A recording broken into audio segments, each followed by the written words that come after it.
आज है आपकी उस प्रॉब्लम का सोल्यूशन जो बहुत ही कॉमन है और हम सोचते हैं कि डेली यूज में, रोजमर्रा में जो हम बातें करते हैं उसको इंग्लिश में कैसे हम लोग कर सकते हैं वो कॉन्वर्सेशन।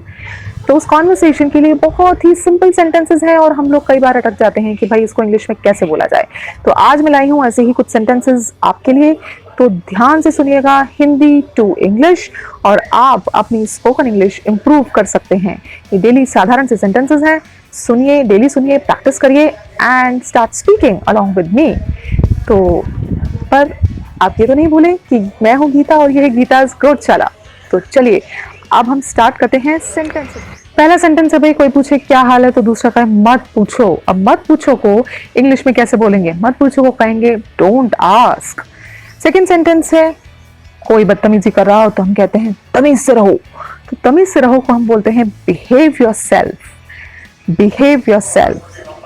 अगला सेंटेंस है संभल कर चलो। कोई रास्ते में चल रहा हो और अचानक से कोई पत्थर टकरा जाता है तो हम क्या कहते हैं? अरे संभल कर चलो जरा। तो उसको हम इंग्लिश में बोल सकते हैं mind your steps. Mind your steps. Next है घूरना बंद करो। कई बार ऐसा होता है कि लोग सामने बैठे होते हैं और बस घूरना शुरू कर देते हैं। उनको ऐसा लगता है कि आई कांटेक्ट बना रहे हैं पर वो हो जाता है घूरना। तो हम क्या कहते हैं? घूरना बंद करो। That means stop staring. Stop staring, घूरने को कहते हैं स्टेयरिंग। अब सड़क पे चल रहे हो और सामने गड्ढा नजर आ जाए तो साथ में चलने वाले को हम जरा अलर्ट करते हैं और कहते हैं अरे देख के चलो, आगे गड्ढा है। There is a pit ahead. Mind your steps, there is a pit ahead. अगर आप कोई काम कर रहे हो और बार बार कोई आके बीच में आपको एडवाइस देने लगे, अरे इसको ऐसे नहीं ऐसे करो, इसको ऐसे नहीं ऐसे करो, तो कई बार हम झल्लाकर बोलते हैं मेरी काम में टांग मत अड़ाओ। तो इसको इंग्लिश में बोलेंगे please don't interfere in my work. Please don't interfere in my work. हम कई बार पूरी मेहनत और लगन से काम करते हैं और तब हम कहते हैं कि इस बार मैं कोई कसर नहीं छोड़ूंगी। तो इसका मतलब है I will leave no stone unturned. इस बार मैं कोई कसर नहीं छोड़ूंगी। I will leave no stone unturned. Next is तमाशा मत करो। तमाशा मत करो। That means don't create a scene. Don't create a scene. Next is ताक झांक करना बंद करो। ताक झांक करना बंद करो। दैट मीन्स स्टॉप स्पाइंग या स्टॉप प्राइंग। स्टॉप स्पाइंग या stop prying. Next sentence is उससे कहो कपड़े धोकर सुखा दे। उससे कहो कपड़े धोकर सुखा दे। Ask her to do the laundry.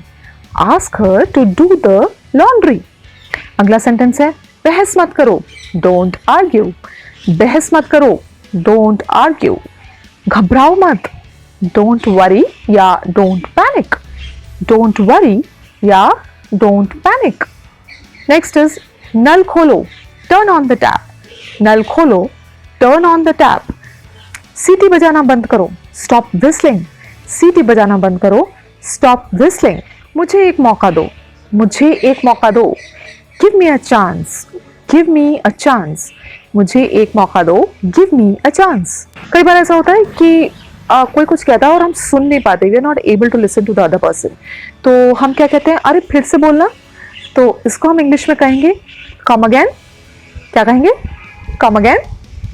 कोई बाहर से अंदर आ रहा है तो हम अंदर से आवाज देके कहेंगे अरे दरवाजे पे कुंडी लगा देना। That means latch the door. Latch the door. दरवाजे पे कुंडी लगा देना मतलब लैच द डोर। अब कभी कभी किसी से कोई गलती हो जाती है तो सामने वाला आके कहता है ओह आई एम रियली सॉरी। तो हम क्या कहते हैं? अच्छा ठीक है, कोई बात नहीं। तो कोई बात नहीं कोई हम कहेंगे नो वरीज, नो प्रॉब्लम्स या no issues. No worries, no problems या नो इश्यूज। उसने तुम्हें धोखा दिया है। He betrayed you. उसने तुम्हें धोखा दिया है। He betrayed you. कई बार सामने वाला इतना परेशान कर देता है हमें कि उसकी बातों की वजह से हमारा ऐसा लगता है कि बस दिमाग फट जाएगा। तो हम सामने वाले से क्या कहते हैं? अरे बस करो, दिमाग का दही मत करो। अरे बस करो, दिमाग का दही मत करो। तो दिमाग का दही मत करो, इसको इंग्लिश में क्या कहेंगे? इसको कहेंगे don't get on my nerves. Don't get on my nerves. अब ये सेंटेंस आपने सुना ही होगा, डर के आगे जीत है। तो डर के आगे जीत है को इंग्लिश में क्या कहेंगे? Beyond fear lies victory. Beyond fear lies victory. Next is कि कभी किसी से कुछ झगड़ा हो जाए, ऑल्टरकेशन हो जाए, तो आप दूसरे व्यक्ति से बोलेंगे अच्छा ठीक है, रहने तुम रहने दो, मैं उससे निपट लूंगा। मैं उससे निपट लूंगा को इंग्लिश में कहेंगे I will deal with him. I will deal with him. कभी कभी ऐसी स्थिति आ जाती है जब कोई भी काम या कोई भी रिजल्ट आने के बाद हम क्या कहते हैं, अब ऐसा किया था तो ये तो होना ही था। तो ये तो होना ही था को इंग्लिश में बोलेंगे it was bound to happen. It was bound to happen. और कभी कुछ गड़बड़ हो जाए तो हम क्या बोलते हैं कि इसमें मेरा कोई हाथ नहीं था।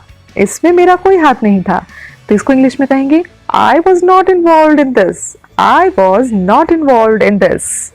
और कभी किसी का मूड खराब हो जाए तो सामने वाला कहेगा अरे यार तुमने मेरा मूड खराब कर दिया। तुमने मेरा मूड खराब कर दिया। इसका मतलब you spoiled my mood. You spoiled my mood. किसी को चुप कराना होता है तो हम क्या बोलते हैं, अरे तुम फालतू बात मत किया करो। तो फालतू बात मत किया करो मतलब don't talk nonsense. Don't talk nonsense. वो भावुक हो रहा है। He is getting emotional. वो भावुक हो रहा है। He is getting emotional. सामने वाला अगर आपसे कहे कि अच्छा मैं तुम्हारा ये काम कर दूंगा, तो अगर मुझे उस पर ट्रस्ट नहीं है या मैं उस पर भरोसा नहीं कर पा रहा हूँ, तो मैं उसे ये कहूँगी कि मैं तुम पर भरोसा कैसे करूँ। मैं तुम पर भरोसा कैसे करूँ। How can I trust you. How can I trust you. और कोई आपको आगे एडवाइस दे कि भाई क्या बात है, आजकल काम में मन नहीं लग रहा, तो काम से जी मत चुराओ। तो इसका मतलब क्या है, don't shark from work. Don't shark from work. अब किसी दोस्त से आपका झगड़ा हो जाए तो कोई आपकी सुलह कराने के लिए आए और कहे कि जाओ भाई उससे दोस्ती कर लो, तो इसको इंग्लिश में कहेंगे go and befriend him. Go and befriend him. तो अब है क्विज की बारी और आप मुझे बताएंगे कि मैंने इस सेंटेंस की इंग्लिश क्या बताई थी। काम से जी मत चुराओ। प्लीज कमेंट में in the comment box below काम से जी मत चुराओ को इंग्लिश में क्या कहेंगे। तो आप आंसर्स दीजिए और मैं तैयारी करती हूँ आपके लिए अगले सेशन की।